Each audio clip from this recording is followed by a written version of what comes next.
Alors ça y est, vous avez trouvé une chouette équipière, une nana sympa avec qui vous avez envie de naviguer et vous voudriez bien qu'elle revienne, vous voudriez bien qu'elle ait envie de naviguer avec vous aussi. Je vous donne dans cette vidéo les 3 plus grosses erreurs à éviter pour qu'elle revienne naviguer à bord. Le premier écueil, c'est ce que j'appelle pudiquement le projet relationnel.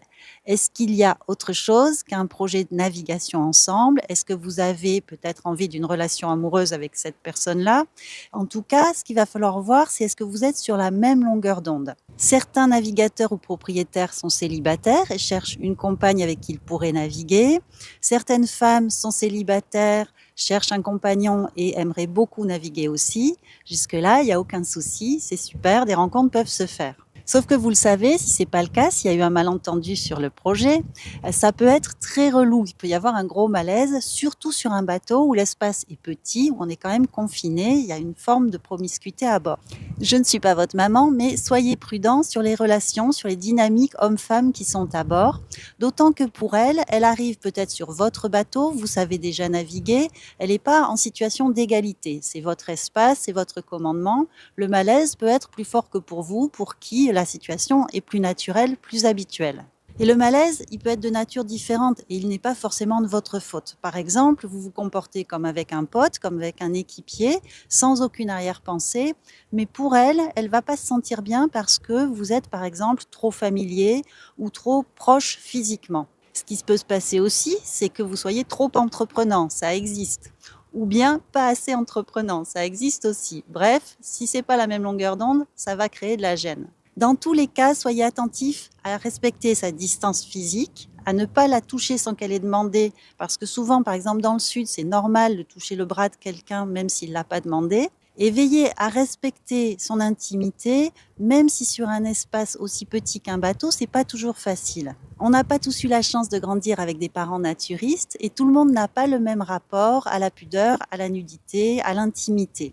Un autre point important dans le respect de l'intimité et de l'espace personnel, c'est justement quel est son espace personnel. Est-ce que c'est sa cabine? Est-ce que c'est sa couchette? Dans tous les cas, c'est un espace qui doit être respecté comme son propre espace où elle peut se reposer tranquille, où elle peut s'isoler. Donc gardez en tête qu'une équipière que vous ne connaissez pas trop, ça reste une femme et il y a des règles de vie, des règles de courtoisie qui s'appliquent comme dans toute dynamique homme-femme quand on ne se connaît pas trop. Après, quand on se connaît, c'est beaucoup plus tranquille, on peut se détendre et heureusement, on peut naviguer entre potes, on peut naviguer tranquille sans se demander si c'est une copine, si elle va se vexer ou quoi que ce soit. La deuxième grosse bourde à équiper, c'est de ne pas avoir prévu son équipement, de ne pas avoir prévu un équipement adapté. Si elle est mal équipée, pour elle, ça ne va pas être une bonne expérience. Alors bien entendu, ça vaut pour le matériel de sécurité, ça c'est de votre responsabilité. Et je vous inviterai à faire attention, si c'est un petit gabarit, demandez-lui sa taille, parce que vous pouvez avoir du matériel de sécurité qui n'est pas adapté en termes de taille. Vous pouvez avoir une veste de quart, par exemple, qui sert aussi de gilet de sauvetage et qui est trop grande pour elle. Elle va flotter dedans, elle va être trop grande pour elle et elle ne va pas pouvoir être en sécurité. Si c'est en hiver, si c'est hors saison, là comme maintenant, pensez à ce qu'elle soit bien protégée du froid, qu'elle ait apporté ce qu'il faut pour vraiment se couvrir comme pour un tour en montagne en fait. Donc des polaires, des affaires sèches et propres pour se changer après la navigation. Il ne faut pas qu'elle ait froid. Et si c'est l'été ou sous les tropiques, il faut qu'elle ait pris tout ce qu'il faut pour se protéger du soleil et qu'elle soit vraiment bien équipée en crème solaire, lunettes de soleil, casquette, etc. Veillez aussi à ce qu'elle ait des gants et des chaussures adaptées. Alors peut-être que vous n'en utilisez pas, mais pour elle qui débute, ça peut être pas mal. En tout cas, discutez-en avec elle. Ça peut être une façon que la navigation soit plus confortable et plus sécure pour elle.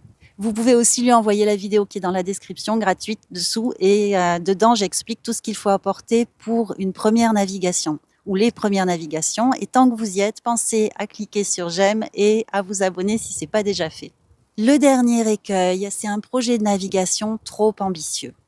Vous avez envie de l'impressionner ou bien vous avez envie de vous éclater et vous sortez en mer trop loin, trop longtemps et dans de trop mauvaises conditions. Et puis il faut le dire, vous aimez bien faire marcher le bateau, alors vous vous emportez et puis finalement vous rentrez beaucoup plus tard que c'était prévu. Alors c'est le risque quand on sort, on ne sait pas exactement à quelle heure on va rentrer, mais pour vous, ça peut marcher, ça peut être le coup de foudre pour elle, mais c'est quand même qui tout double, ça peut aussi la dégoûter parce que ça aura été trop long. Et là encore, des fois, c'est pas votre faute, on contrôle pas la météo, on peut avoir une sortie qui commence sur un temps tout à fait favorable et puis ça tourne et ça dure plus longtemps que prévu ou c'est des conditions plus dures que prévues. Mais gardez en tête aussi que les débutants ont un niveau de tolérance aux conditions météo en mer qui est très très bas. Donc anticipez-le et revoyez à la baisse, n'hésitez pas à revoir à la baisse un programme de navigation avec une nouvelle équipière. Le risque si c'est trop long, c'est qu'elle s'ennuie en fait. Et il ne faudrait pas qu'elle ressorte de là en pensant que c'est une activité qui est ennuyeuse ou qui est trop technique ou qui est monotone. Pour éviter ça, j'insiste, il faut vraiment avoir prévu un programme de navigation adapté, il faut avoir une stratégie. Il faut même avoir une stratégie si le programme, c'est de rester un week-end à quai en novembre. Dans ma formation Accueillir et garder une femme à bord, on a un chapitre entier là-dessus. Et non seulement il faut prévoir le programme, mais en plus, il faut le lui expliciter avant. Il faut qu'elle sache ce qu'elle va faire. Comme ça, déjà, elle peut s'en régaler à l'avance. Et puis, elle est un peu plus maître de ce qui se passe. Elle se fait moins trimballer. Si on lui explique ce qui va se passer avant, elle sera plus partie prenante de ce qui se passe.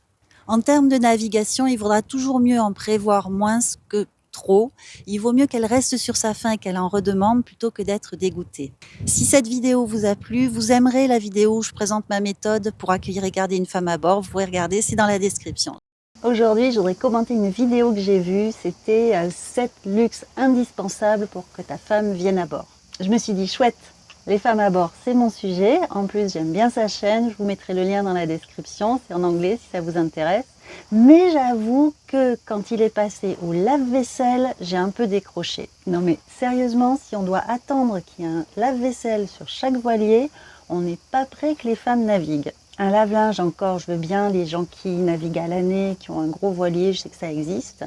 Mais un lave-vaisselle à bord, invitez-moi, j'en ai encore jamais vu. En tout cas, ce que j'ai bien aimé dans sa vidéo, c'est son approche, c'est-à-dire que c'est à celui qui est passionné de faire l'effort, d'aménager le bateau, de mettre du confort pour que l'autre, souvent la femme, vienne et apprécie aussi. J'ai noté ce qu'il a dit, je reprends sa liste et on va voir ensemble ce que moi j'en pense et vous direz dans les commentaires ce que vous en pensez aussi.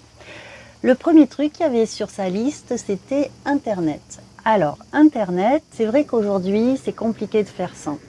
Un jour ou deux, ça peut aller, mais pas de réseau pendant longtemps. Je ne sais pas comment on fait, mais même pour la météo, je ne sais pas comment on fait. On est devenu complètement dépendant. Alors lui, il parlait de Starlink. C'est vrai que quand on est en Europe, on n'a peut-être pas besoin de ça. On a le forfait qui couvre toute la zone européenne. Mais j'avoue que je le rejoins, sans Internet, c'est compliqué.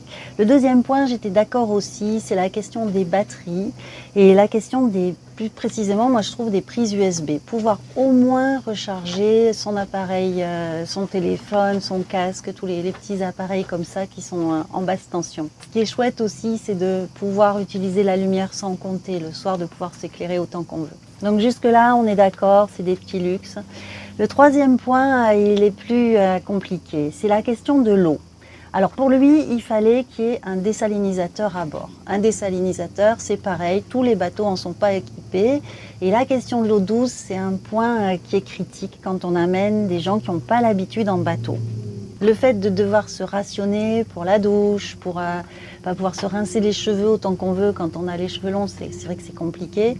Mais ça fait partie du voyage, ça dépend du confort du bateau. Moi, je trouve que c'est un point sur lequel on peut faire des compromis. Perso, je préfère me limiter sur la consommation d'eau plutôt que d'aller faire le plein tous les 4 matins. Mais ça, chacun fait ses compromis et fait ses compromis avec sa compagne ou avec son compagnon ou en famille. Donc après le désalinisateur, et je comprends hein, si on vit à bord, mettons à l'année, si on est loin de tout, si on est sur un endroit où il n'y a pas beaucoup d'avitaillement en eau possible, c'est sûr qu'un désalinisateur, c'est chouette. Après, là où il m'a perdu, c'est sur la machine à laver, donc le lave-linge et le lave-vaisselle. Et quand il est passé à la climatisation, là, j'étais en PLS. Alors, même si techniquement, sur ce bateau, il y a possibilité, quand on est à quai, de mettre une clim qui se refroidit à l'eau de mer. J'avoue que je comprends pas bien parce que du coup, il faut tout fermer. On vit calfeutré dans le bateau et je vois pas trop l'intérêt. C'est bien au port à la limite. Après, je voudrais rappeler qu'il y a plein de bateaux qui n'ont pas de frigo, par exemple. Le luxe, ça commence par un frigo pour moi. Il y a des bateaux, moi quand j'étais petite et qu'on naviguait avec mes parents, le bateau n'avait pas de toilettes. Donc les toilettes, c'est du luxe aussi. Le luxe, c'est très très relatif en fait. Pour moi, être en bateau, c'est déjà un luxe extraordinaire, quel que soit le bateau. Et c'est cette sensation d'être sur l'eau, cette sensation de liberté qui fait qu'on se sent tout vivant. Et ça, c'est le plus grand des luxes. Les gens qui partagent cette passion ne pourront pas dire le contraire. Pour revenir à la vidéo de départ sur les luxes pour que votre femme vienne à bord, mon collègue youtubeur, après, il a parlé du bateau lui-même. Et effectivement, le choix du bateau, c'est super important. Évidemment, il n'y a pas besoin d'être architecte naval pour comprendre que plus le bateau est gros, plus c'est confort. Mais il parlait aussi des catamarans, par exemple. Il donnait cet exemple et je trouve que c'est un super exemple. Parce que le catamaran, c'est très agréable pour vivre à bord. Il y a une surface qu'on n'a pas sur un monocoque. Mais quand on veut naviguer, s'il y a un petit peu de mer, tout ça, c'est vraiment très inconfortable. Et ça peut, là encore, quand on voyage, quand on navigue, ça peut dégoûter des gens de la navigation. Alors il y a d'autres points qu'il n'a pas abordés parce que sans doute pour lui c'était évident. Moi je trouve que dans les luxes, il y a, quand on n'est pas en climat chaud, il y a le fait d'avoir de l'eau chaude pour se doucher. Même si c'est qu'un tout petit peu d'eau chaude pour prendre une toute petite douche, mais quand il fait froid, pouvoir se doucher à l'eau chaude, c'est vraiment vraiment un super luxe. D'une manière générale, tout ce qui permet avoir un petit peu chaud quand il fait froid et de ne pas avoir trop chaud quand il fait chaud, c'est bienvenu. Vous savez que les femmes sont des petits êtres fragiles et frileux.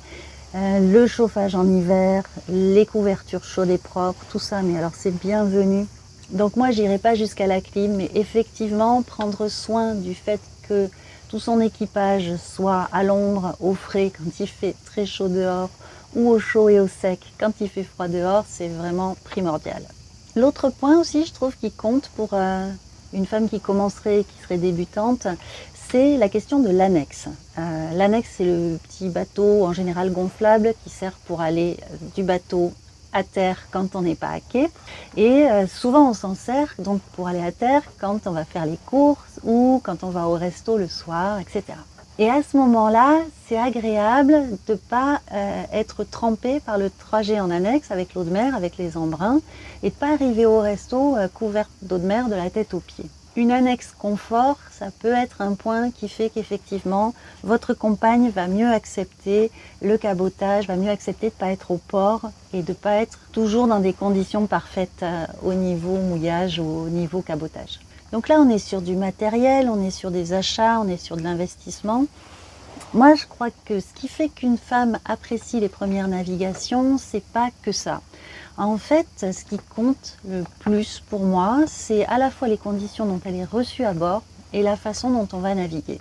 La façon d'être reçue à bord, ça veut dire est-ce qu'il y a de l'intimité, est-ce qu'elle a sa couchette à elle sur laquelle on pose rien, ou bien une cabine si c'est possible, est-ce qu'elle a un coin tranquille pour se reposer. Il y a la question de l'intimité pour pouvoir se changer tranquille, pour pouvoir se mettre au calme. Il y a la question de la propreté aussi. C'est pas du tout évident de garder un bateau propre et rangé tout le temps quand on navigue. Et c'est un point qui peut rebuter. Et là où ça peut être aussi problématique, c'est si monsieur considère qu'il fait les tâches de navigation, puisqu'il est le skipper, et que madame donc se retrouve avec les tâches de nettoyage, les tâches de matelotage, toutes les tâches subalternes. Ça, vous vous en doutez, ça ne va pas la faire revenir pour naviguer trop souvent. Donc attention à la répartition des tâches et puis attention aussi au programme de navigation. Moi je crois que c'est plus important ça que le confort du bateau, que les petits luxes à bord, l'équipement. La façon dont vous allez naviguer et le programme de navigation que vous allez proposer, c'est ça qui va faire que ça marche ou pas. En fait, quelqu'un qui a jamais navigué, il faut d'abord lui faire aimer le bateau pour ensuite qu'elle ou il aime naviguer, qu'il aime la voile, qu'il aime tirer des bords. Mais rentrer par la navigation elle-même, c'est pas ce qui fonctionne le mieux. À mon avis, ce qui fonctionne le mieux, c'est les jolis criques, les baignades, les tours en annexe, les bons petits apéros et les moments agréables à deux, tranquilles, avec des navigations agréables entre les deux. Et une navigation agréable, ça veut dire aussi que peut-être vous allez être amené à changer la façon dont vous naviguez. Ça veut dire prendre un riz plus tôt pour être confort, ça veut dire pas prendre la route qu'on avait prévu de prendre, ça veut dire différer et attendre que la météo soit parfaite pour que l'expérience soit tip-top. Et même des fois, ça veut dire moins de gîtes et moins de bords au pré en fait. Ça c'est dur. Il faut faire des compromis même si au début, ça fait perdre un peu le plaisir de naviguer pour soi. Bon, après tout ça, c'est mon avis. Vous avez le droit de ne pas être d'accord. Vous pouvez le mettre dans les commentaires. La discussion continue. Et moi, perso, il y a des compromis que je suis pas prête à faire. Celui que je suis le moins prête à faire, c'est de faire plus d'escales dans les ports. Il y a des gens qui aiment bien aller au resto souvent ou aller se promener à terre, etc.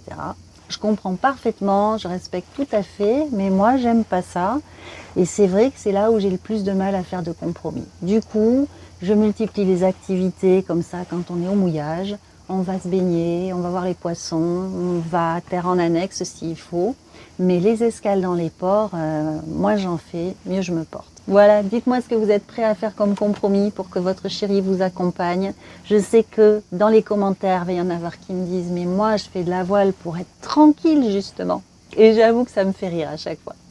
Je vous dis à bientôt, abonnez-vous pour me suivre. Ciao.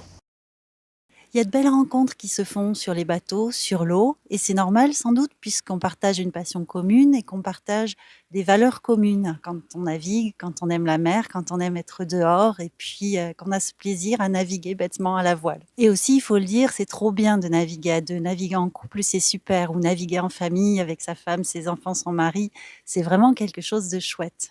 Je voudrais aborder ça aujourd'hui dans cette vidéo, les belles rencontres qu'on fait en mer, les belles rencontres de couple. Et j'ai déjà traité les aspects un petit peu glauques ou les mises en garde qu'il peut y avoir à faire dans d'autres vidéos, vous pouvez vous y référer. Mais là, aujourd'hui, on s'adresse aux gentlemen et on s'adresse aux princesses aventurières et on voit vraiment le bon côté des choses. Pour commencer, je vous ai préparé quelques stats et je suis allée les chercher sur le site Vogue avec moi. C'est un site de co-navigation de bourse aux équipiers. Et ils ont évalué combien de couples chaque année se rencontrent grâce à leur site. Alors, ils disent qu'il y a une vingtaine de couples chaque année qui les contactent pour dire qu'ils se sont rencontrés grâce à des petites annonces de bourse aux équipiers sur Vogue avec moi. Et évidemment, il y a ceux qui contactent et puis il y a ceux qui se sont rencontrés et qui ne contactent pas le site pour leur en faire part. Donc pour eux, ils estiment qu'il y aurait environ 50 à 100 couples chaque année qui se rencontrent juste sur ce site-là. Ça fait 200 personnes. Moi, je trouve ça énorme. Alors eux, ils disent que c'est minoritaire, que c'est une goutte d'eau par rapport à tous les utilisateurs du site. Et bien entendu, Vogue avec moi, c'est pas un site de rencontre. Mais bon, quand même, 200 personnes qui se rencontrent grâce à ça et qui aiment naviguer ensemble. Sur le site, dans la rubrique information personnelle, il y a la possibilité d'indiquer qu'on est ouvert, pourquoi pas, à une rencontre amoureuse. Et ces annonces-là, il y en a environ 5%, il y en a environ 300. Alors là encore, c'est peu par rapport au nombre d'utilisateurs, mais bon, c'est quand même 300 personnes qui sont célibataires, qui font du bateau et qui aimeraient rencontrer quelqu'un qui partage cette même passion. Une autre info que je suis allée chercher sur le site, c'est que les utilisateurs, c'est 50% d'hommes, 50% de femmes.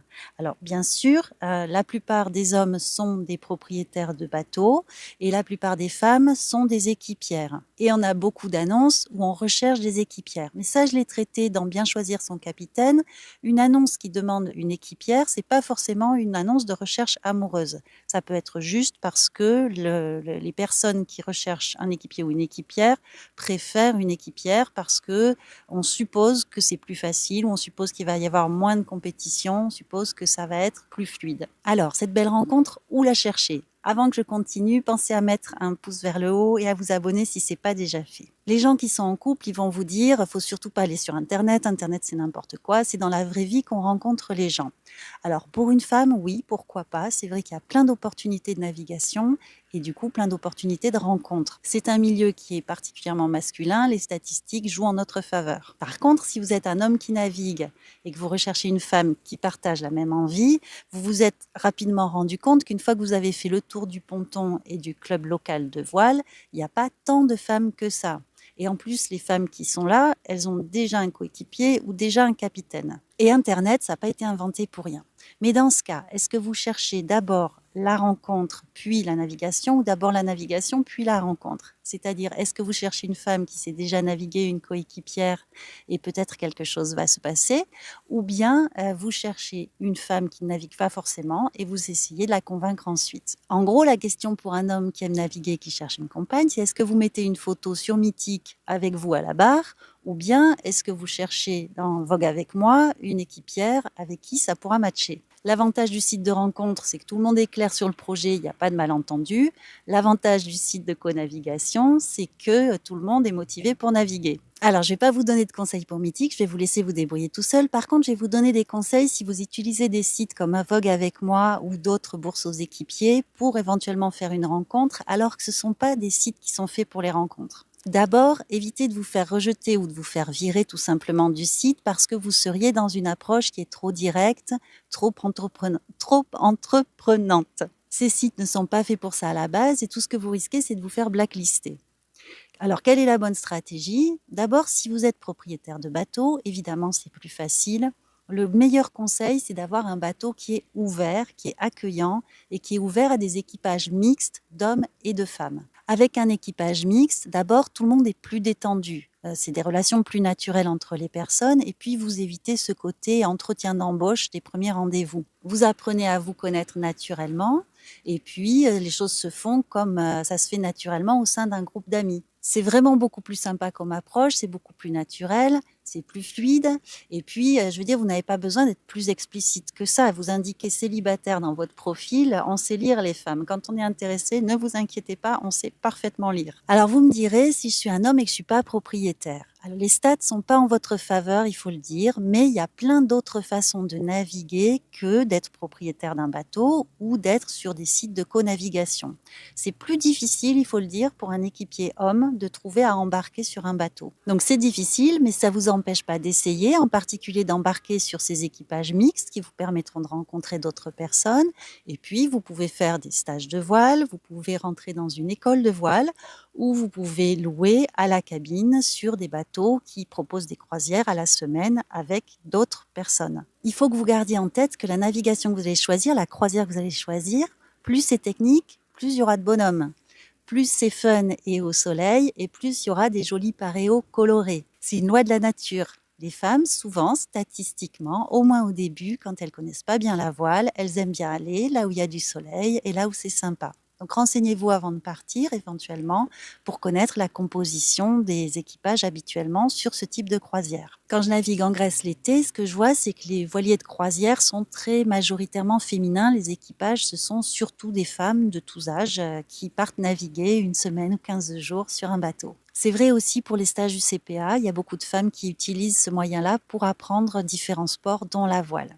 L'idéal, c'est quand il y a de la mixité dans les équipages. C'est vraiment le meilleur moyen de faire des rencontres. C'est là où tout le monde est le plus détendu et le plus ouvert à l'échange et n'est pas sur la défensive. Voilà, bon, vous me direz si cette vidéo vous a permis de rencontrer l'équipière de votre vie. Tenez-moi au courant, je vous le souhaite en tout cas. Et je vous dis à bientôt dans une vidéo ou en mer. Ciao! Bonjour, dans cette vidéo aujourd'hui, on voit ensemble comment bien choisir son équipière. Alors il y aura une autre vidéo sur comment bien choisir son capitaine, pas de jaloux, mais là c'est sur l'équipière qu'on se concentre. Et je dis bien équipière et pas équipier parce qu'on est souvent dans cette situation où il y a un homme qui sait déjà naviguer, qui a appris, et puis une femme qui aimerait bien apprendre ou qui débute.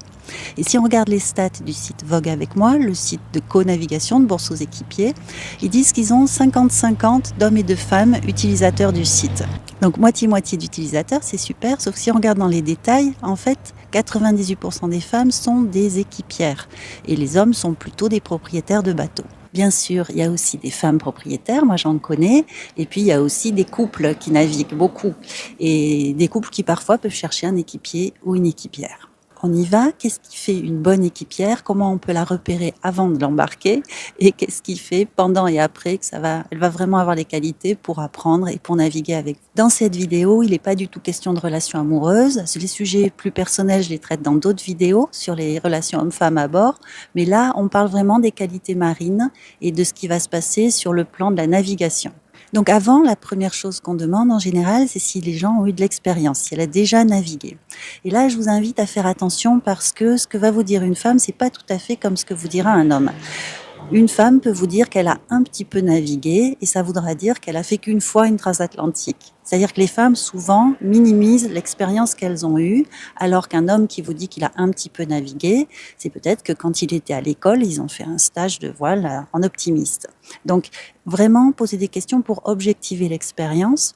Mais de toute façon, pour moi, ce qui compte, c'est pas tellement l'expérience, c'est plutôt l'état d'esprit, la mentalité dans laquelle elle va être. Ce qu'il vous faut regarder le plus, c'est son état d'esprit. En fait, avant d'embarquer, est-ce qu'elle est curieuse? Est-ce qu'elle pose des questions? Est-ce qu'elle est motivée? Est-ce qu'elle est enthousiaste? Est-ce que vous voyez bien qu'elle a vraiment envie d'essayer? Ça, c'est le plus important pour apprendre. Il faut vraiment être motivé, avoir envie d'essayer, il faut être curieuse.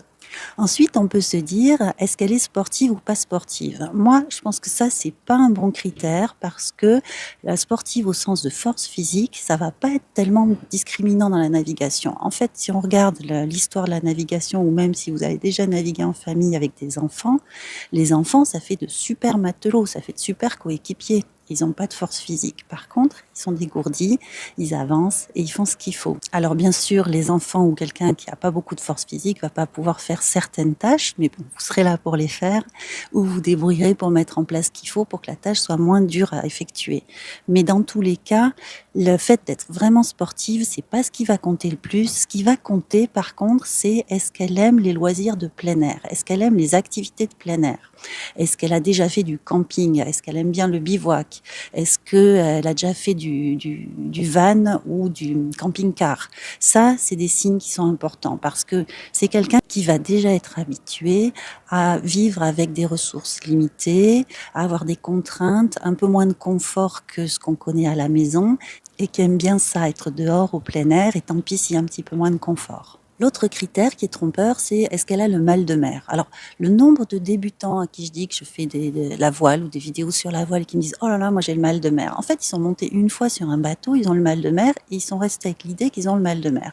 Le mal de mer, c'est pas du tout une fatalité, ça arrive pas à tous les coups, puis ça passe. Enfin, c'est pas quelque chose qui est chronique, à moins d'être vraiment un cas exceptionnel. Donc, quelqu'un qui vous dit qu'il a le mal de mer, à la limite, vous lui dites de passer à la pharmacie et d'aller prendre un antinauséeux, mais franchement, c'est pas quelque chose qui est rédhibitoire. Donc ça, c'était avant. Maintenant, elle est à bord, on est pendant la navigation, et qu'est-ce que vous allez observer? En premier, vous allez observer son caractère. Alors vous allez me dire, est-ce qu'elle est râleuse? Râleuse, ça va pas être un critère, parce que franchement, si vous devez pas faire monter à bord une femme qui est râleuse, il va pas y avoir grand monde qui monte à bord. Donc regardez plutôt si elle est critique envers vous, envers le bateau. Parce que ronchonner, c'est pas très très grave. Par contre, vous, critiquez le bateau, pour moi, c'est rédhibitoire. Dans ma formation, Accueillir et garder une femme à bord, on en parle de ça. Si votre femme est critique, c'est que vous ne lui donnez pas assez de responsabilités. Mais quelqu'un avec qui vous n'avez jamais navigué, qui critique dès les premières sorties, c'est rédhibitoire. Ensuite, vous allez regarder si elle est aidante. Ça, c'est super important, c'est un critère primordial. Est-ce qu'elle participe à la manœuvre? Est-ce qu'elle se bouge? Parce qu'en fait, elle peut être très positive, être tout enthousiaste, mais pas bouger un orteil. Et ça, c'est pas bon parce que ça veut dire qu'elle va rester dans une mentalité de passagère et qu'elle va pas être dans une mentalité d'équipière. Donc, observez si elle participe, si elle essaye d'apprendre, si elle fait ce qu'elle peut. Bien sûr, elle débute, donc elle va pas faire grand-chose, elle va faire ce que vous lui demandez sur des tâches simples, mais est-ce qu'elle est de bonne volonté pour le faire? Est-ce qu'elle s'engage là-dedans? Et l'autre chose qu'il faut regarder, c'est si elle est engagée aussi émotionnellement. Parce que là, elle est engagée physiquement, mettons, elle s'y met, elle fait les choses, elle est active. Est-ce que vous la voyez qui réagit émotionnellement?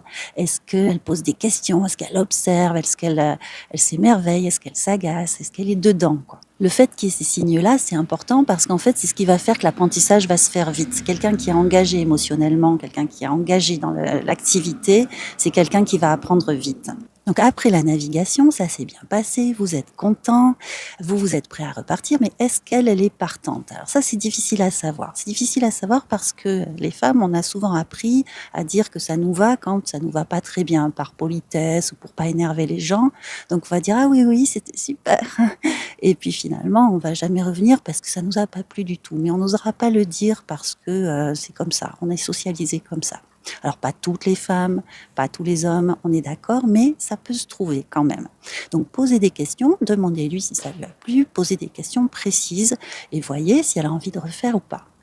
Des signes qui sont positifs dans ce sens-là, c'est est-ce qu'elle vous remercie après la croisière, après la sortie en mer. En fait, ça arrive, c'est assez rare, mais ça arrive quand même qu'il y ait des passagers, des passagères qui se comportent comme des goujats, qui remercient à peine, qui repartent comme ils sont venus et ils se rendent même pas compte de ce qu'on leur a fait vivre. En fait, pour eux, c'est comme un tour en voiture. Ils n'ont pas du tout vu où était l'intérêt de la navigation. Ce qui va compter aussi, c'est comment elle en parle. Est-ce qu'elle raconte? Est-ce qu'elle en parle aux gens sur le ponton? Comment elle en parle à ses amis si vous l'entendez raconter? Ça, c'est un signe qui est très positif ou pas, selon ce qu'elle va en dire. Et puis, est-ce qu'elle est proactive? C'est-à-dire, est-ce qu'elle rappelle? Est-ce qu'elle reprogramme? Est-ce qu'elle vous sollicite pour partir en mer le plus vite possible? Un autre indice aussi à moyen terme, c'est est-ce qu'elle investit dans du matériel? Est-ce qu'elle s'achète des gants, des chaussures, une veste de quart? Est-ce que vous la voyez qui investit sur ce loisir-là, sur cette passion-là? Donc, en suivant, vous pouvez regarder la vidéo sur comment bien choisir son capitaine, comme ça vous aurez l'autre côté du miroir. Et puis, si ça vous intéresse, il y a une vidéo gratuite en dessous où je vous explique ma méthode pour accueillir et garder une femme à bord. Voilà, je vous dis à bientôt en mer ou sur une vidéo. Ciao! Bonjour, dans la vidéo d'aujourd'hui, on voit comment bien choisir son capitaine quand on embarque à bord pour la première fois sur un bateau. Alors, il y a une autre vidéo sur comment bien choisir son équipière, c'est équitable, il y a les deux, mais aujourd'hui, on s'intéresse au choix du capitaine, de la personne qui va vous embarquer. Alors, vous connaissez peut-être cette vieille blague d'une petite annonce qui dit cherche homme aimant naviguer, 35-65 ans, envoyez photo du bateau. Alors, c'est une blague, mais comme sur toutes les blagues, il y a un fond de vérité. C'est-à-dire que vous allez choisir un homme qui va vous amener à bord, mais vous allez aussi choisir un bateau qui vous amène dans des bonnes conditions. Cette vidéo, elle s'adresse plutôt aux femmes, que vous soyez invité à bord, que vous soyez équipière ou que vous soyez sur un partage de location de bateau. Ça se fait beaucoup maintenant, d'aller sur un équipage qui a loué un bateau et de partager avec eux ce moment de navigation. Ça s'adresse aux femmes, mais si vous êtes un homme qui invite des femmes à bord ou une femme à bord ou des équipières, ça va vous intéresser aussi sans doute. Alors on dit capitaine, là dans la vidéo, mais en fait on ne devrait pas dire capitaine. Capitaine, c'est un grade militaire, maritime, et on devrait dire chef de bord, ou alors on peut dire skipper, mais skipper normalement c'est pour un pro. Donc quelqu'un qui s'occupe de faire naviguer les gens sur son bateau, sur un bateau de location, qui est responsable du bord, c'est le chef de bord ou la chef de bord. Nous, on va dire capitaine sur cette vidéo et on va la voir en 3 points cette vidéo. Premier point, la sécurité. Deuxième point, la sécurité. Troisième point, la sécurité. C'est le plus important et on va le décliner sur 3 choses. La première, ça va être la sécurité en mer, la sécurité maritime. La deuxième, c'est votre sécurité en tant que femme, avec éventuellement un inconnu avec qui vous allez partir. Et la troisième, c'est la sécurité financière, parce qu'il y a un petit peu parfois des arnaques sur les gens qui amènent les débutants à naviguer. Donc on voit la mer, l'amour et le pognon, la vie quoi. Donc comment on fait quand on n'y connaît rien du tout pour savoir si c'est sûr d'embarquer sur un bateau? Il faut savoir que si on va vers des professionnels, c'est réglementé. Il y a des qualifications, il y a des normes, c'est très borné. Par contre, si on part avec quelqu'un qui est propriétaire de son bateau ou qui loue un bateau, il n'y a pas de permis pour conduire les bateaux à voile. En fait, c'est libre et le bon côté, justement, c'est que c'est libre. Le mauvais côté, c'est que quelqu'un peut prendre un bateau en charge et n'y connaître rien du tout. Il va vous falloir mobiliser votre bon sens et votre instinct. La première chose que vous pouvez regarder, qui va faire une différence, c'est est-ce que la personne qui veut vous amener naviguer est propriétaire du bateau ou bien est-ce qu'elle loue ce bateau? Quelqu'un qui est propriétaire de son bateau, c'est en général quelqu'un qui a appris et puis quelqu'un qui a tout intérêt à ce que ça se passe bien pour le bateau. Donc c'est souvent un gage de sécurité, un gage de sérieux. Sur la location, il va falloir être plus précautionneux sur l'expérience de la personne qui vous amène. Il va vous falloir vérifier qu'elle a déjà navigué, qu'elle a appris à naviguer, qu'elle a appris à skipper, à amener du monde avec elle. Et le mieux, c'est d'avoir des références. Vous savez que quelqu'un d'autre a navigué avec cette personne, ça s'est bien passé. Enfin, renseignez-vous sur l'expérience réelle du capitaine qui vous emmène. Une bonne façon aussi, alors c'est très intuitif, mais de savoir un petit peu comment ça peut se passer, c'est d'écouter cette personne, ce capitaine, futur capitaine, vous raconter ses expériences passées. Quelqu'un qui raconte des choses extravagantes, extraordinaires, à chaque fois qu'ils sont sortis en mer, ils ont failli mourir et grâce à lui, ils ont sauvé le bateau, c'est très mauvais signe. Quelqu'un qui n'a pas grand-chose à raconter, quelqu'un qui est tranquille et plutôt modéré dans son discours, c'est un meilleur signe de, comment dire, de la probabilité qu'il se passe des choses anormales à bord. Une navigation normale, sauf exception, on n'a pas été en danger. Ça a juste été chouette, ça a été magnifique, ça a été sympa, mais on n'est pas en danger à chaque seconde sur un bateau. Donc soyez attentifs au récit qui est fait des expériences passées. Soyez attentifs aussi au bateau. Si vous pouvez voir le bateau avant d'embarquer, alors c'est pas toujours possible parce que peut-être vous êtes loin, mais vous pouvez peut-être avoir des vidéos ou des photos. Un bateau qui est propre, c'est souvent un signe que le bateau est bien entretenu. Donc regardez l'état de propreté générale du bateau.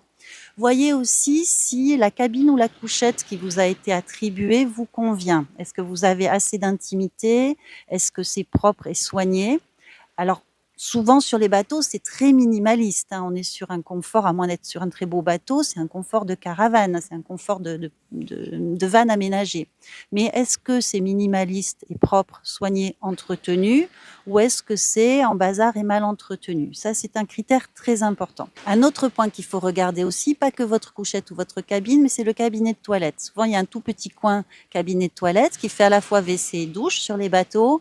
Est-ce que c'est propre? Est-ce que c'est bien entretenu? Ça va être un signe aussi de l'état général du bateau, sur les équipements de sécurité, sur le reste. Vous inspectez comme vous pouvez donc ce bateau, mais surtout, vous êtes au clair sur le projet de navigation. Le projet de navigation, c'est où est-ce que vous allez aller, combien de temps ça va durer, quelles seront les conditions, dans quelles conditions vous ne sortez pas, puisqu'il faut quand même tenir compte toujours du vent et des vagues quand on veut sortir en mer.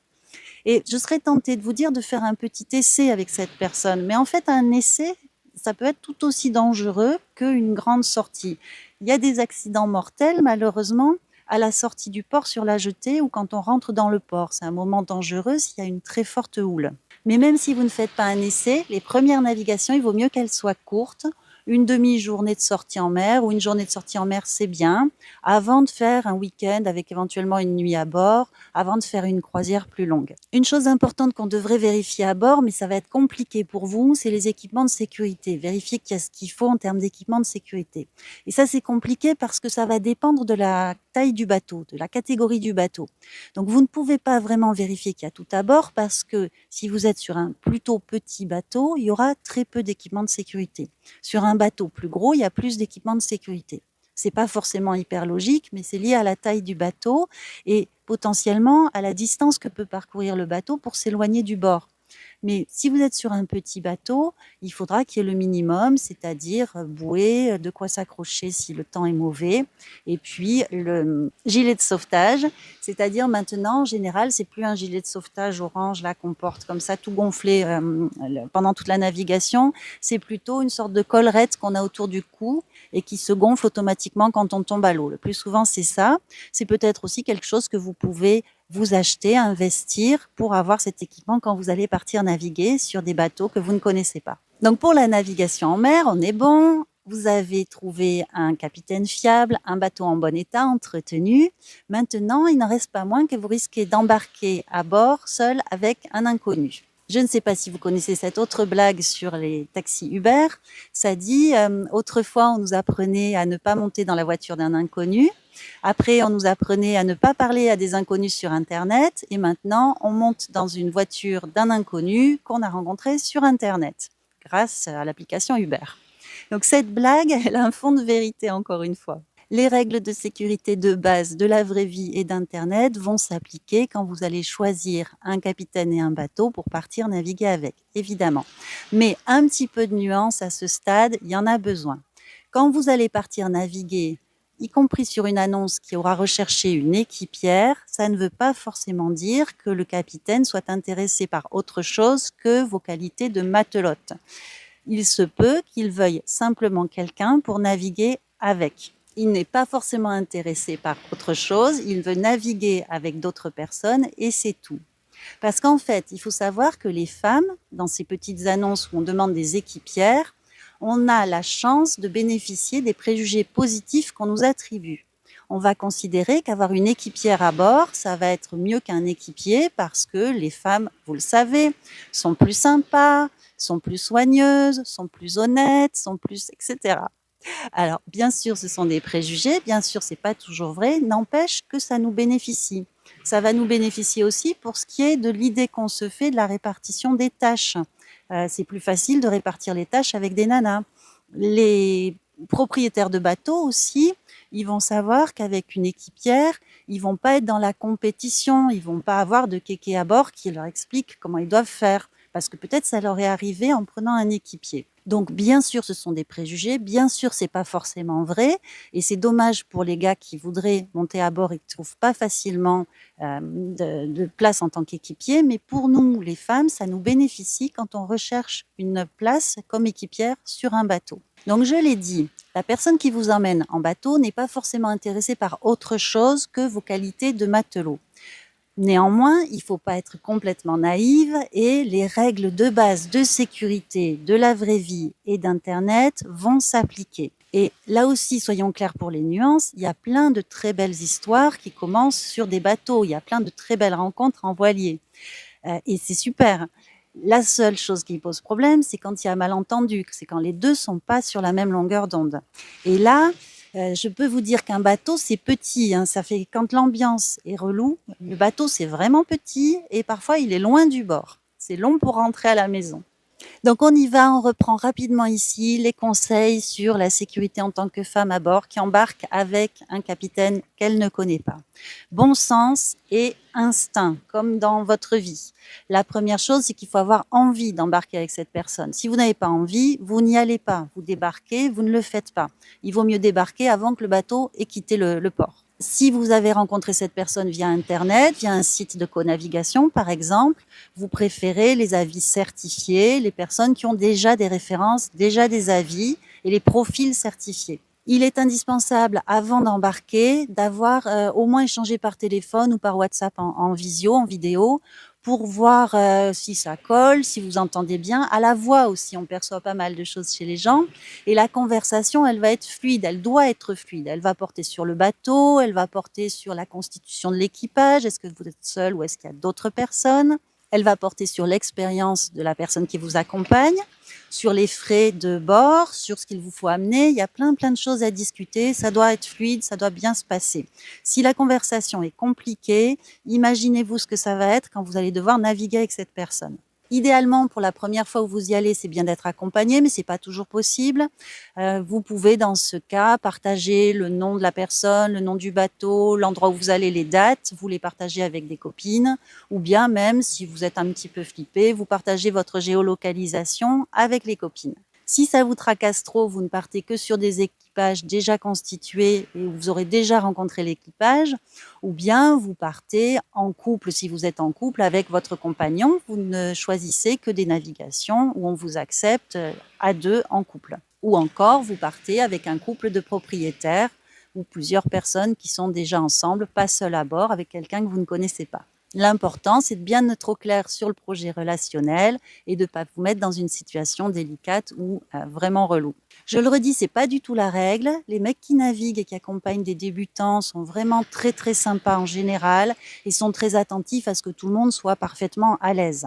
Les situations reloues, c'est l'exception, c'est pour ça qu'il faut les éviter et dans la majorité des cas, ça se passe super bien à bord. Dernier point, après la mer et l'amour, comme je vous l'ai promis, le pognon.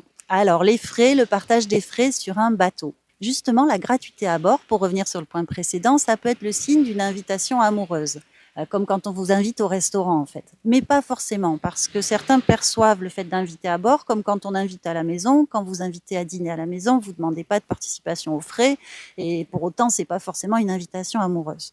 Mais dans tous les cas, c'est à vous de proposer, si ça n'a pas été évoqué, de participer aux frais. Les bons comptes font les bons amis, donc participez activement aux frais, proposez de participer. J'ai prévu de faire une vidéo sur la caisse de bord, en fait la cagnotte de bord et ce qu'elle comprend, parce qu'elle peut comprendre toute une variété de choses, de simplement partager la nourriture à prendre en charge les frais du bateau, les frais d'entretien. Et là, il y a parfois des abus. Donc il faut être super clair avant d'embarquer, parce qu'après c'est un peu tard. Avant d'embarquer, il faut être clair à la fois sur le partage des frais, qu'est-ce que vous payez en caisse de bord, qu'est-ce qui vous est demandé, et puis le partage des tâches. J'ai connu quelqu'un qui demandait de l'aide sur un carénage et qui continuait à demander de la caisse de bord pour venir aider sur le carénage. Bon, pourquoi pas, c'est une super expérience d'aider sur un carénage, mais on ne peut pas et donner le travail, et donner l'argent, et donner le temps. Il y a un moment, il ne faut pas abuser non plus. Donc, du moment que vous êtes clair avant et que vous êtes d'accord sur ce qui a été décidé, c'est bon. Selon que vous êtes invité ou pas, bien sûr, ça change. C'est-à-dire que peut-être vous êtes invité à bord, comme une passagère future équipière, ou peut-être que c'est un projet de partage de navigation.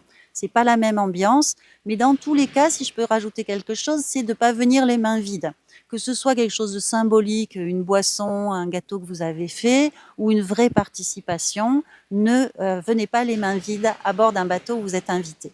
Donc ma conclusion, ce sera de vous dire que là, si après cette vidéo, vous avez encore plus envie d'essayer, vous avez envie de vous trouver un capitaine, un équipage, un bateau sur lequel aller naviguer et rencontrer des gens nouveaux, c'est super, régalez-vous, allez-y. Si par contre ma vidéo vous a un petit peu inquiété, flippé, vous vous dites ah mais oui c'est vrai quand même, on se retrouve avec des gens qu'on ne connaît pas dans un tout petit espace, stop, il y a d'autres façons d'apprendre la voile. Vous pouvez tout à fait faire un stage de voile avec des professionnels. Vous pouvez vous inscrire dans une école de voile. Il y a plein de trucs super. Vous pouvez aller sur l'UCPA, sur les Glénans, il y en a plein d'autres. Et commencer par apprendre la voile dans un environnement sécurisé avec des professionnels. Une fois que vous serez amariné et que vous aurez pris le goût de la navigation, à ce moment-là, vous pourrez commencer à essayer de naviguer sur des bateaux de propriétaires. C'est vraiment une super expérience, ça fait rencontrer des gens, c'est une vraie communauté et ça vous permet aussi de voir d'autres façons de faire. C'est très instructif. Donc dans tous les cas, j'espère que vous tenterez ça, que vous allez vous régaler. Et puis je vous dis à bientôt dans une autre vidéo ou en mer. Ciao! Bonjour les navigateurs et les navigatrices. Alors aujourd'hui, on parle de divorce et de navigation. C'est pas un sujet rigolo, c'est pas une période facile. Si vous êtes en plein divorce, en pleine séparation ou juste après, je vous souhaite bon courage. C'est pas une bonne période, mais ça va aller mieux. Et aujourd'hui, c'est une vidéo qui est là pour vous remonter le moral. On voit comment vous pouvez vous saisir de cette période, comment vous pouvez en profiter pour avoir des opportunités pour vous mettre ou vous remettre à naviguer. Parce que peut-être pour la première fois depuis longtemps, vous avez enfin du temps libre, vous avez enfin cette solitude qui finalement va vous permettre de savoir ce que vous avez envie de faire pour vous et plus être dans les compromis du couple. Vous avez plus de liberté et peut-être que vous aviez envie de naviguer depuis longtemps, mais vous pouviez pas, ou peut-être que c'était pas le programme que vous vouliez faire, c'était toujours dans les compromis. En tout cas, aujourd'hui, que vous soyez un homme ou une femme, que vous rêviez de régate ou que vous rêviez de cabotage tranquille, on voit comment ça peut se mettre en place avec la nouvelle donne pour vous. Avant de commencer, je veux dire deux choses. D'abord, pensez à mettre un like, à commenter tout ça. Ça aide l'algo et l'algo pour une vidéo, c'est comme la météo pour un bateau. C'est super important. La deuxième chose, c'est que je veux m'adresser là à ceux qui sont dans la pire des situations par rapport à une séparation et au fait de naviguer. C'est ceux qui étaient en couple avec un bateau, qui naviguaient à deux et qui se séparent. Là, franchement, c'est un peu le pire des scénarios parce que souvent dans le divorce, il y a aussi une question de budget, une question d'argent. On perd le bateau, on perd son équipier, son équipière, son capitaine, et il faut tout recommencer à zéro. Donc ça, c'est vraiment, ça met plusieurs séparations en même temps. On se sépare non seulement de son conjoint, de sa conjointe, mais en plus de son bateau et de son équipier ou équipière favori. Donc là encore, courage à vous, mais vous allez voir, ça ouvre une nouvelle page et vous allez faire de belles navigations à nouveau avec d'autres personnes sur d'autres bateaux, mais ça va être bien aussi. Alors, on va faire deux groupes et pour une fois, ce sera pas les hommes et les femmes, même si peut-être les hommes vont se retrouver plutôt dans le premier groupe. On va parler de ceux qui aiment déjà naviguer, qui naviguent avant la séparation, et puis ensuite on parlera de ceux qui n'ont jamais navigué et qui adoreraient se lancer. Pour ceux qui aiment naviguer et qui se retrouvent seuls, dites-vous qu'enfin, vous allez pouvoir être libre sur le programme, vous allez pouvoir faire ce qui vous plaît comme ça vous plaît. Vous allez pouvoir vous mettre à la régate si vous aviez envie, vous allez pouvoir arrêter d'être dans la performance ou la régate si vous, votre trip, c'est de faire du cabotage tranquillou en mode caravane. Ce qui est chouette aussi, c'est que vous allez pouvoir vous refaire une communauté, trouver de nouveaux amis et à nouveau appartenir à un groupe. Parce que souvent, quand on navigue en couple, on se referme un petit peu sur soi. C'est drôlement agréable, le bateau, on est à deux, c'est fait pour, et on recrée une petite cellule autonome. Là, la cellule éclate, mais vous allez rencontrer de nouvelles personnes, vous allez à nouveau parler aux gens dans les mouillages, sur les pontons, et vous allez peut-être accueillir des gens à bord si vous avez eu la chance de garder le bateau, si c'est vous qui avez la garde du bateau. Vous allez pouvoir faire de nouvelles aventures avec de nouvelles personnes. Donc, si vous avez gardé le bateau, si c'est vous qui avez la garde du bateau, à ce moment-là, vous avez intérêt à ouvrir le bateau, à faire venir des gens, à être sur quelque chose, à pas vous retrouver tout seul sur votre bateau. Si vous n'avez plus le bateau ou pas de bateau, à ce moment-là, vous allez pouvoir partir sur des choses avec d'autres personnes. Alors, j'ai fait des vidéos là-dessus, vous pouvez regarder, mais par exemple, celle pour être skipper ou celle pour commencer la navigation. Vous pouvez partir sur des stages, vous pouvez partir avec des bateaux en co-navigation sur des bateaux d'autres propriétaires et ça va vous apprendre à naviguer avec d'autres personnes. Et vraiment, l'écueil, là, le plus important, c'est de pas rester tout seul et de vous remettre avec d'autres personnes, de vous remettre dans un groupe, de vous remettre dans une dynamique, de pas vous isoler et même de pas vous éloigner de la navigation finalement sous prétexte que vous n'êtes plus avec votre compagne ou votre compagnon qui navigue. Ce serait vraiment dommage. Si vous aimez naviguer et que vous avez divorcé, ça peut être aussi le moment où vous avez envie enfin de pouvoir acheter le bateau de vos rêves. Alors, pourquoi pas, mais prudence. Il y a plein de vidéos sur Internet sur est-ce que c'est une bonne idée d'acheter un bateau, quel bateau, etc. Vraiment, comment dire, ça peut être un moment où on prend des décisions un peu impulsives et réfléchissez à l'après, quand vous allez peut-être rencontrer quelqu'un d'autre à nouveau. Il faut que ce soit un bateau qui puisse correspondre au projet que vous aurez pour plus tard. Il y a aussi toujours cette question de budget, parce qu'après un divorce, une séparation, on est quand même bien rincé financièrement. Donc, acheter le bateau de vos rêves, pourquoi pas, mais c'est pas moi qui vous y pousse. Prenez le temps, c'est des décisions qui doivent se mûrir. Et le bon sens doit gouverner là-dedans. Il n'y a pas que la passion, il y a aussi la raison dans l'achat d'un bateau. Donc si vous aimiez naviguer avant, séparation, pas séparation, il n'y a aucune raison d'arrêter. Au contraire, faudra peut-être changer la façon de faire, faudra peut-être naviguer sur un bateau qui n'est plus le vôtre, faudra peut-être s'habituer à d'autres personnes et repartir en stage ou faire des choses qu'on n'a pas toujours envie de faire parce que ça nous sort de notre zone de confort, mais c'est aussi le bon côté de la séparation. Des nouvelles rencontres, des nouvelles aventures, une nouvelle vie. On passe au deuxième groupe, ceux et celles qui n'ont jamais navigué ou très peu et qui vont enfin pouvoir se lancer. Alors ça peut vous paraître difficile si vous n'avez jamais navigué. Il y a plein de gens qui pensent que ce milieu n'est pas abordable, que c'est un milieu qui est assez fermé et c'est pas complètement faux. Et si vous êtes une femme, il y a de grandes chances, c'est sociologique, il y a des études là-dessus, il y a de grandes chances que tous vos loisirs aient été orientés et votre réseau social, vos amis, tout ça, c'est plutôt été orienté vers le réseau social de votre ex-mari ou de votre ex-compagnon. Bref, tout ça pour dire que, homme ou femme, vous allez partir de zéro et que peut-être vous savez pas par où commencer. J'ai fait plusieurs vidéos complètes sur le sujet, je vous invite à les regarder. Alors, il y en a qui sont plutôt orientées des vidéos sur trouver l'amour en même temps que vous allez naviguer. Il y a d'autres vidéos qui sont sur commencer à naviguer quand on n'en a jamais fait avant et qui ont rien à voir avec trouver un compagnon ou une compagne. Mais dans tous les cas, il y a des vidéos dans lesquelles j'aborde le fait de commencer la navigation. Et là, je vais reprendre vite fait les bases. Pour apprendre à naviguer, en gros, il y a 3 grandes portes d'entrée. Soit vous faites des stages de navigation, soit vous commencez à vous lancer en co-navigation sur des bateaux d'autres personnes ou avec des amis ou par votre réseau, avec des propriétaires de bateaux qui sont pas moniteurs mais qui vont vous apprendre à naviguer sur le tas. Soit vous partez en croisière et vous profitez de la navigation plus que vous n'apprenez, mais ça finit par marcher aussi. Il n'y a pas de bonne porte d'entrée, il faut partir là où ça vous convient. Il y a aussi des gens qui commencent par un club de voile, la régate, tout ça, ça va avec les stages, c'est le côté j'apprends à l'école et après je vais faire. Mais je le redis, c'est pas obligé. En navigation, on peut commencer par faire avec quelqu'un d'autre. Il n'y a pas besoin de passer les diplômes un par un. C'est un monde qui est assez libre et il y a plein de portes d'entrée.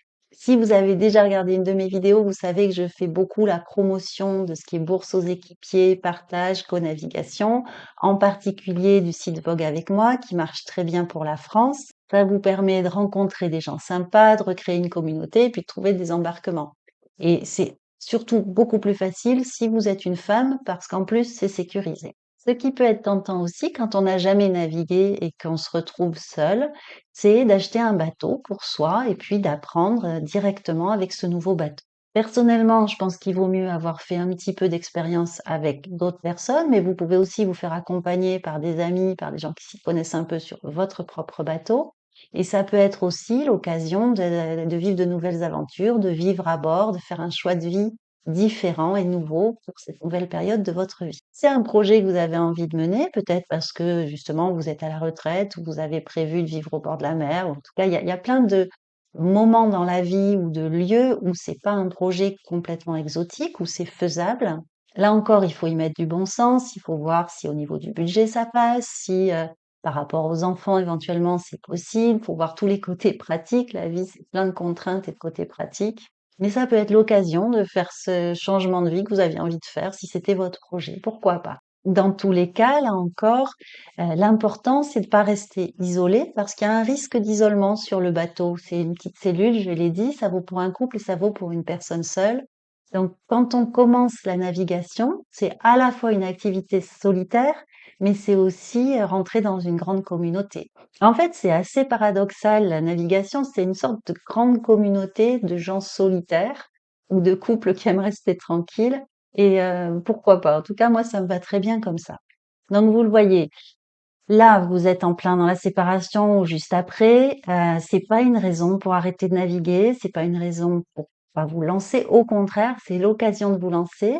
Et puis, c'est l'occasion aussi de rencontrer des gens, peut-être votre futur amoureux, votre future amoureuse, qui aime naviguer, qui va naviguer avec vous. C'est une façon de rencontrer des gens et c'est aussi une façon de se retrouver soi-même. C'est vraiment la navigation, et si on s'y connaît un petit peu, la navigation en solitaire ou même avec des amis, juste c'est une façon de renouer avec soi-même, de renouer avec la nature, avec les éléments, et c'est vraiment thérapeutique. Donc, en attendant que la navigation à voile soit remboursée par la sécurité sociale, je vous dis à bientôt pour une prochaine vidéo ou en mer, et bon courage à tous.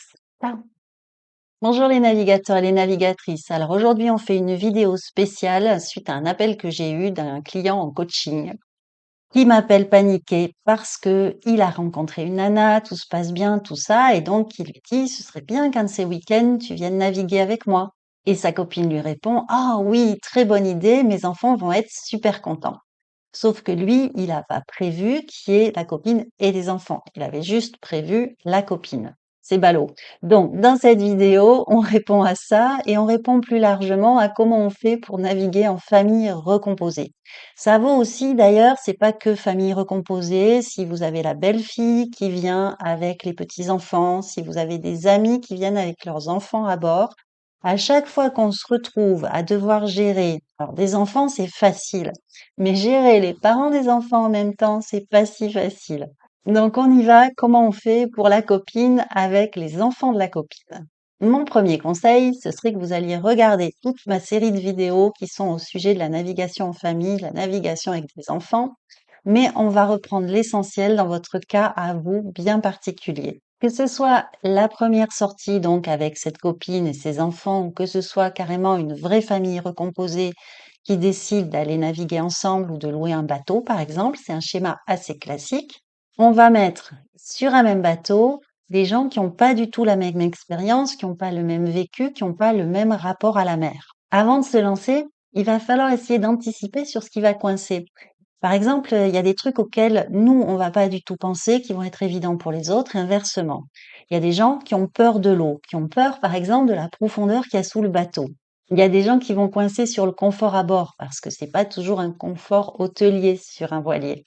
Il y en a d'autres qui vont coincer sur la gestion de l'eau douce. C'est un point qui est souvent un point de tension sur les bateaux. Et puis, il y en a qui auront plus ou moins d'expérience. Il y en a peut-être un qui va avoir plus l'habitude, qui va prendre le rôle de skipper. Et il y en a qui auront peut-être des expériences de baroudeur dans d'autres domaines. Si les personnes qui viennent à bord, elles ont l'habitude de vivre en van, par exemple, et elles sont familières de la van life, ce sera facile. Moi, la première question que je pose quand j'amène des débutants en bateau, c'est est-ce que tu as déjà fait du camping? Si les gens ont déjà fait du camping et encore mieux du bivouac, c'est bon, ça va être facile. Le conseil numéro un, c'est d'associer tout le monde à la préparation du projet. Et quand on dit préparation du projet, c'est est-ce que ça va être un stage, est-ce que ça va être une croisière, où est-ce que ça va être, à quelle période? Au passage, si vous avez un budget qui est plutôt serré, il vaut mieux partir sur un gros bateau et le partager avec d'autres personnes que sur un petit bateau où vous serez seulement vous. Non seulement ce sera beaucoup plus confortable en termes de navigation, de rapport aux éléments et à la météo sur un gros bateau partagé, mais en plus, ça permettra d'avoir des échanges avec d'autres et de permettre aux débutants d'échanger peut-être avec d'autres débutants et de voir ce qui est normal et que ça vienne pas seulement, tout ce qui leur arrive, que ça vienne pas seulement du vilain skipper qui les met dans ces conditions si difficiles. Associé à la préparation, ça peut être aussi des choses plus subtiles, c'est parler de la navigation de façon positive. Parce que quand on a déjà navigué, on peut être un peu tenté de frimer, on peut être un peu tenté de raconter les fois où ça a été sportif. Et c'est pas une bonne idée. Enfin, à mon avis, c'est pas une bonne idée. Vous pouvez leur montrer des vidéos de gens qui naviguent, qui se régalent. Il y en a plein Internet et ça donne une image positive de la navigation. Et pour préparer leurs affaires pour qu'ils soient autonomes, vous pouvez leur envoyer en lien que j'ai mis dans la description la liste des affaires à embarquer. Le deuxième conseil, c'est de voir si la première fois, ça pourrait pas être bien de partir sans les enfants. Juste partir en couple sans les enfants pour faire cette première étape. Vous le savez déjà, les enfants, c'est pas toujours simple, et les familles recomposées, c'est pas toujours simple. Si c'est pas le cas pour vous, bah, montez une chaîne YouTube sur la parentalité, parce que je pense que vous aurez des gens qui seront intéressés. Mais voilà, si vous débutez avec des enfants en famille tous ensemble, c'est un peu qui tout double. Ça peut aussi bien être une semaine de rêve qui va vous souder, ou ça peut être un cauchemar dont vous allez avoir du mal à vous remettre tous ensemble. Et vous le savez, si vous avez déjà navigué, si vous avez ce projet d'amener tout le monde ensemble, les débutants sont pas toujours faciles à gérer. Les débutants ont des réactions bizarres et les parents, quand on est parent soi-même, on a aussi parfois des réactions bizarres si on a l'impression que son enfant est en danger. En fait, on réagit de manière irrationnelle, pas logique, en dépit de ce qu'on peut voir, comprendre avec notre cerveau. Quand on est parent, si on a l'impression que le bateau gîte trop, eh bien c'est hyper grave et ça va devenir un drame, là où il n'y aurait pas eu de drame s'il n'y avait pas eu les enfants. Donc mon conseil, ce serait de faire une chose à la fois, de commencer par naviguer en couple s'il y en a un qui est pas habitué ou qui est pas trop aventurier. Et puis ensuite, quand tout le monde a un peu acquis la connaissance de ce nouveau milieu qui est particulier quand même, faut pas l'oublier, à ce moment-là, on associe les enfants et on fait ça tous ensemble. Et ça vaut pour les deux, c'est-à-dire que ça vaut, si vous débutez, c'est bien de débuter tranquille, sans avoir à s'occuper de ses enfants en même temps. Si vous êtes celui ou celle qui a plutôt le rôle du skipper qui va prendre en charge tout le monde, c'est pas facile de s'occuper à la fois du bateau, des états d'âme de tout le monde, des gamins et du parent qui veut pas qu'on contrarie le gamin. Du coup, ça fait le lien avec le point suivant qui serait, si vous en avez les moyens, de prendre un skipper. Alors, skipper ou pas, c'est une vraie question parce que franchement, quand on sait naviguer, prendre un skipper, c'est juste absurde. Ça vous dépossède du plaisir de naviguer, d'aller là où vous voulez. Ça peut paraître vraiment pas intéressant comme idée. Moi, ça me plairait pas du tout, mais pourtant j'y ai réfléchi. C'est-à-dire que je me suis dit, si je dois partir en vacances, en famille, avec mon compagnon et ses enfants qui n'ont jamais navigué, eh ben, ce sera sur un gros catamaran avec un skipper. Ils me sont trop précieux, j'ai pas envie de me fâcher avec eux. Alors vous me direz, ça fait un budget, mais de toute façon, vous répondrez que partir en famille, en voilier, en croisière, de toute façon, ça coûte une blinde. Et que rajouter le skipper, c'est quasiment marginal, quitte à partager un plus gros bateau à plusieurs. À la limite, vous rognez sur autre chose, vous partez moins loin, mais ça me paraît vraiment, vraiment une bonne décision pour une première fois, pour partir ensemble et pas se fâcher encore une fois, puisque c'est le but. En fait, l'avantage, c'est que ça vous décharge de la responsabilité du bateau et ça vous décharge aussi de la responsabilité du temps qu'il fait, de la météo, parce que, comment dire, quand on est débutant, on fait pas trop bien la différence entre ce qu'on perçoit du temps extérieur, ça secoue, on en prend plein la tête, il y a du vent, ça gîte. On ne sait pas dans quelle mesure c'est la météo qui l'a causé ou c'est le skipper qui fait pas ce qu'il faut. Donc là, si ça gîte, si ça secoue, c'est pas de votre faute, c'est lui ou elle. Et l'autre bon côté, c'est que vous n'avez pas tout le temps à faire le gendarme aussi sur le bateau. Ou dans l'autre sens, si vous êtes l'équipier ou l'équipière, vous ne faites pas tout le temps gronder par votre compagnon ou votre compagne qui vous dit faut pas faire ci, faut pas faire ça, c'est pas comme ci, c'est pas comme ça. Ça déporte toute cette responsabilité-là sur une troisième personne. Ça fait un tiers qui va faire la médiation sur la navigation. Et puis c'est sympa aussi parce que vous pouvez discuter avec, vous pouvez naviguer avec, peut-être vous allez apprendre des trucs. Ça peut être quelque chose d'instructif pour celui qui sait déjà faire aussi. Pourquoi pas? Le quatrième point, qui peur ou pas, c'est de savoir, le quatrième conseil, c'est de savoir absolument qui gère les enfants et comment. Si les enfants et vous, vous avez déjà navigué, c'est plus facile parce que vous savez qu'il y a des règles de navigation, vous savez qu'il y a des règles de sécurité, vous savez qu'on se comporte pas pareil selon qu'on est au mouillage, qu'on est en train de naviguer, selon le temps qu'il fait. Tout ça, c'est déjà une culture commune. Et au-delà des règles de navigation, des règles de sécurité, il y a aussi des règles de politesse, des règles d'usage. Le fait de ne pas faire de bruit, par exemple, ou de pas mettre la musique fort quand on est au mouillage, des trucs comme ça. Et là, sur tout ça, c'est bien de l'avoir discuté un peu avant, peut-être, et c'est bien de savoir qui dit quoi à quels enfants. Parce qu'encore une fois, le problème, c'est pas les enfants. Les enfants, on leur dit que c'est comme ça que ça se passe dans ce milieu-là, ils le comprennent assez bien. Et ils le comprennent assez bien, en fait, ce qu'ils comprennent surtout, c'est qui fait marcher le bateau et qui commande. Mais le problème, c'est le parent. Le parent est pas toujours très content qu'on dise à son enfant que non, on peut pas faire ci ou ça. Et si vous êtes un grand-parent, je pense que ça vous parle aussi ce que je vous dis. Quand on a les enfants à bord avec les petits-enfants sont souvent plus faciles à gérer.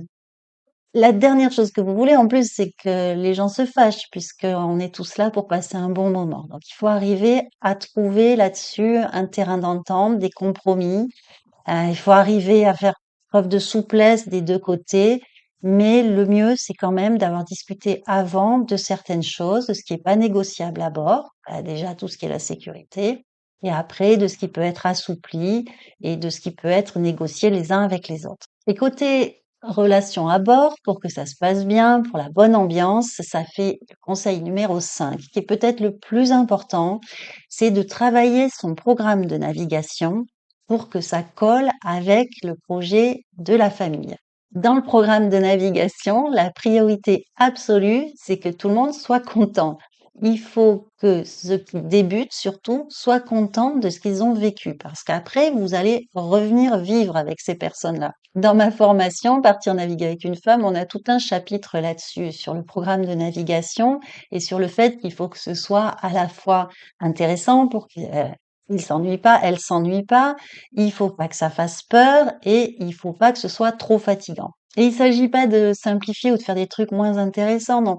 Il s'agit d'aller dans les détails et puis de faire des compromis de navigation, y compris dans votre façon de naviguer, pour que ce soit confortable pour tout le monde, pour que tout le monde soit associé et que ce soit une expérience positive. Le programme de navigation, alors je vais pas en parler là en détail, mais c'est vraiment une opération séduction. Tout est mis en place pour que les gens aient des étoiles dans les yeux et veuillent revenir. Tout est bon. Et l'opération séduction, elle est pas sur soi, elle est vraiment sur le bateau. C'est faire aimer le bateau.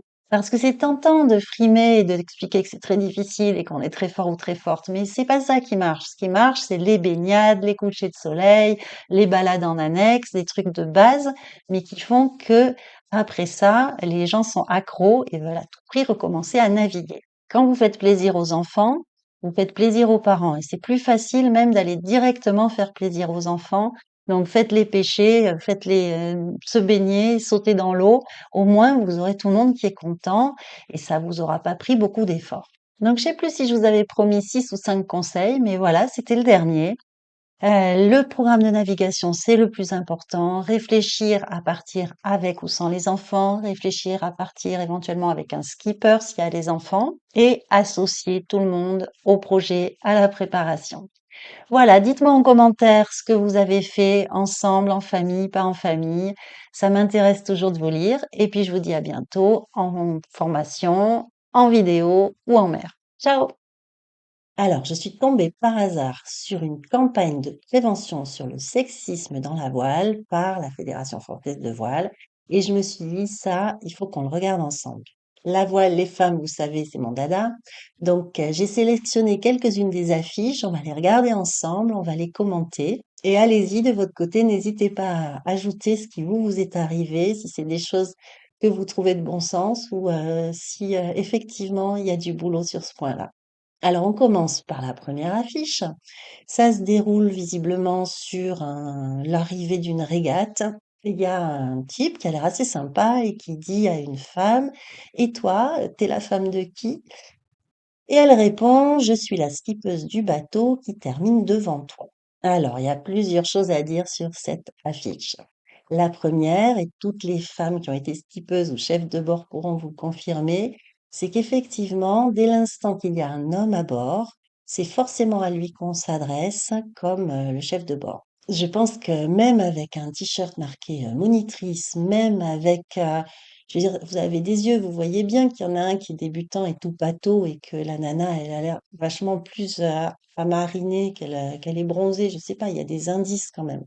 Eh ben non, c'est toujours au bonhomme qu'on va s'adresser pour lui demander quelle est la longueur de chaîne ou je ne sais quoi. Bon, c'est pas hyper grave. Moi, des fois, ça m'agace, des fois, ça m'agace pas. C'est pas le plus important. Par contre, il y a un truc qui est un petit peu plus sournois et que la Fédération française de voile a pas vu, c'est que la femme, elle est forcément la skippeuse qui a terminé devant. C'est-à-dire que dans un milieu où il n'y a pas beaucoup de femmes, la femme, il faut forcément qu'elle soit excellente. Il n'y a pas le droit à la médiocrité quand on est une minorité. Et ça, c'est un petit peu plus délicat. Donc, on peut être une femme, faire de la voile et être juste normale, faire marcher son bateau normalement. On n'est pas toute Violette d'Orange, on n'est pas toute Florence Artaud. On est juste des navigatrices comme les autres. La deuxième affiche, c'est un cours théorique, visiblement. Il y a deux moniteurs, une monitrice, et il y a un moniteur qui dit à la monitrice, «Comme il y a du vent, je vais faire la présentation de la séance à tes stagiaires.» Et la fille dit, «T'inquiète, je gère.» La monitrice dit ça, et la mouette, il y a une mouette qui fait des commentaires. Et oui, une monitrice reçoit la même formation et acquiert les mêmes compétences qu'un moniteur. Ok. Alors, celle-là, je sais pas s'il y avait vraiment besoin de la faire. En tout cas, moi, je suis monitrice de plongée, je suis pas monitrice de voile, et j'ai jamais perçu de la part des stagiaires, des gens qui apprenaient la plongée, la moindre discrimination entre les moniteurs et les monitrices. Le diplôme, ça donne la qualification, et je pense que tout le monde est à peu près au clair là-dessus. Voire même, peut-être des fois, quand on est une femme, il a fallu se battre plus et avoir de meilleurs résultats pour avoir la même qualification. Bon, ça, c'est une parenthèse. Et une fois que le lien entre la personne qui apprend et le moniteur, la monitrice est en place, il y a vraiment aucun souci là-dessus. Moi, j'ai jamais vu la moindre trace de sexisme là-dessus. Bon, peut-être je suis bien tombée. Par contre, effectivement, le moniteur qui vient gentiment donner un coup de main à sa collègue avec les meilleures intentions du monde parce que ce jour-là, il y a du vent, alors quand même, je vais t'aider. Ça, c'est possible. Ça, c'est un peu comme au boulot. Quand il y a un truc vraiment intéressant ou prestigieux, il y a toujours un collègue homme qui a plein de bonnes intentions. Ça peut se produire. Les filles, mettez-moi en commentaire là aussi si ça est le cas parfois chez vous. Et donc, j'imagine que travailler comme moniteur ou monitrice de voile, c'est pareil que dans n'importe quel boulot. Parfois, il faut jouer des coudes pour garder les projets les plus intéressants ou les tâches les plus intéressantes. Bon, mais on déborde du champ de la voile. On passe à la troisième image. Ah, je l'aime bien celle-là. Je l'aime bien parce qu'elle est au cœur de tout ce que, pardon, tout ce que j'enseigne dans mes formations. Il y a un gars qui dit, comme on n'utilise jamais les toilettes, on va ranger les pare-battages dedans. Et la fille dit, bah non, on fait comment pour aller aux toilettes après? Et là, c'est intéressant parce que il y a les paroles. Effectivement, on est beaucoup sur les paroles sexistes, les intentions, les fausses bonnes intentions qui vont empêcher les nanas de progresser normalement ou de faire leur boulot normalement. Mais là, on est plutôt dans les actes. Si la voile, qu'elle soit pratiquée comme un sport ou comme un mode de vie, comme un loisir, si la voile, elle est trop rude, si elle prend pas en compte le besoin de confort, le besoin d'intimité, le besoin d'hygiène, les choses de base, quoi. Pour une femme, ça va limiter l'accès des femmes dans la voile. Alors, vous aurez toujours les baroudeuses, vous aurez toujours celles qui s'y sont habituées petites, mais vous n'aurez pas forcément soit votre femme ou votre compagne que vous voulez convertir à la voile, soit votre nouvelle copine. Donc, c'est vraiment important et encore une fois, dans mes formations, que ce soit les formations pour les débutants et débutantes, j'insiste vachement là-dessus, sur ce qui est accueillir une femme à bord et la garder aussi. Il y a tout un pan de la formation qui est sur préparer le bateau et mettre un espace à disposition, mettre de l'intimité, mettre du confort, faire en sorte que on se sente accueilli et qu'on ait quand même une expérience plaisante les premières expériences surtout parce que on n'a pas encore, la débutante n'a pas encore acquis le plaisir de naviguer. Donc, tant qu'il n'y a pas eu le plaisir de naviguer, tant qu'on n'est pas accro, vaut mieux quand même pas trop aller chercher l'inconfort. Sinon, on va repousser les personnes qui veulent s'y mettre. La quatrième image est intéressante. Alors, il y a pas mal de choses à en dire là aussi. Et faut pas rester sur la première lecture. Donc, il y a un mec qui sort de la descente et qui dit on a tous faim à l'intérieur, je prends la barre et tu prépares quelque chose? Et la femme répond, moi je suis bien la barre là, mais fais des pâtes, ça sera très bien. Alors, plusieurs choses à dire. Donc on comprend que le type s'attend à ce que la femme aille faire la cuisine. Ça, ok, jusque-là, on a compris l'image. En fait, le problème pour moi, c'est pas qu'il y ait des tâches genrées, parce que ça peut très bien être la nana qui fait toujours la cuisine ou toujours le mec qui fait la cuisine. C'est pas ça le souci. C'est pas qu'il y ait une répartition des tâches. Au contraire, même parce que, sauf le jour où on n'a pas envie de le faire, peut-être, mais on va pas à chaque fois qu'il y a une nouvelle tâche renégocier qui fait quoi, surtout quand on se connaît. Pour les gens qui naviguent en couple en particulier, il y a forcément une spécialisation qui se produit, hein. On est plus à l'aise sur certaines choses, moins à l'aise sur d'autres. C'est comme à la maison, on négocie pas à chaque fois qu'il faut faire un truc. Le problème, c'est la question des tâches qualifiées et des tâches moins qualifiées, autrement dit des corvées. Si un équipier ou une équipière se retrouve toujours au corvée, si l'équipière en particulier, puisque là on parle d'une femme, est toujours sollicitée pour la cuisine, le matelotage et le rangement, ben, ça va pas le faire. Soit elle va pas revenir, soit elle va être en fait une passagère femme de ménage en quelque sorte. C'est-à-dire qu'elle va se spécialiser dans l'entretien du bateau, les courses, la nourriture, tout ça, très bien. Et vous allez vous spécialiser dans la marche du bateau. Et c'est quand même problématique parce que d'une, encore une fois, elle risque de plus y prendre goût, en tout cas de vouloir venir que quand il fait beau, parce que c'est sympa quand il fait beau. Et le jour où vous tombez à l'eau, qu'est-ce qui vient vous chercher? Donc faire en sorte qu'une femme à bord, ce soit une équipière et pas seulement une passagère, c'est vraiment absolument primordial. D'une, parce que, encore une fois, pour qu'elle y prenne goût, faut qu'elle participe. Et de deux, parce que pour faire marcher un bateau en toute sécurité, c'est mieux que tout le monde sache faire. Donc, encore une fois, là-dessus, regardez, il y a des liens dans la description. Si c'est un sujet qui vous intéresse, mes formations vous intéresseront. Donc, on passe à la dernière image. Je l'aime bien, celle-là. C'est ma préférée. Donc, il y a un mec qui dit, ah, bah, super, du coup, on peut plus rien dire, même des blagues, c'est interdit. Alors, il y a quelqu'un, une fille à côté, qui lui dit, c'est juste que les blagues sexistes, c'est vraiment pas drôle. Et il y en a une autre qui dit, pareil, quand c'est raciste, homophobe ou validiste. Validiste, c'est les blagues sur les personnes handicapées. Alors, il y a pas mal de choses à dire parce que en vrai, il y a quelques blagues sexistes qui sont très drôles, hein, surtout les blagues sur les hommes. Les blagues sur les femmes, c'est pas drôle, mais les blagues sur les hommes, c'est rigolo, non? Enfin bon, je plaisante. Donc, il y a plusieurs choses à dire. D'abord, effectivement, les blagues sexistes, homophobes, racistes, ça se fait plus, c'est pas drôle, il faut trouver autre chose. Le problème, c'est qu'on a l'habitude en France de faire des blagues assez mordantes et qu'en général, on les trouve drôles quand elles s'adressent aux autres. Mais quand c'est soi et quand c'est très répétitif, il y a un moment où c'est vraiment pas marrant. Moi, le conseil que je donne, en fait, c'est d'éviter les blagues avec les gens qu'on connaît pas la première fois à bord. Surtout quand on accueille un équipier ou une équipière. Parce qu'en fait, le nouveau ou la nouvelle qui arrive, il n'est pas forcément à l'aise ou elle n'est pas forcément à l'aise. Et elle n'est pas en position de répondre. Après, pour être très honnête, quand on se connaît, moi je trouve que se taquiner, s'envoyer des blagues ou raconter des blagues, ça fait partie du plaisir d'être ensemble. Il faut pas se priver. Mais encore une fois, au début, il faut être vraiment très prudent et d'une manière générale, il y a des blagues qui sont pas drôles en fait. Elles sont pas drôles parce qu'elles véhiculent toujours les mêmes vieux stéréotypes et c'est saoulant. Alors après, il y a des blagues qui sont ni sexistes ni racistes et qui sont saoulantes, hein. Les jeux de mots, par exemple, à répétition, ça peut être pas mal, hein, ou les calembours. Mais bon, ça, c'est pas interdit et c'est pas sexiste, donc vous pouvez faire des calembours, vous avez la loi avec vous.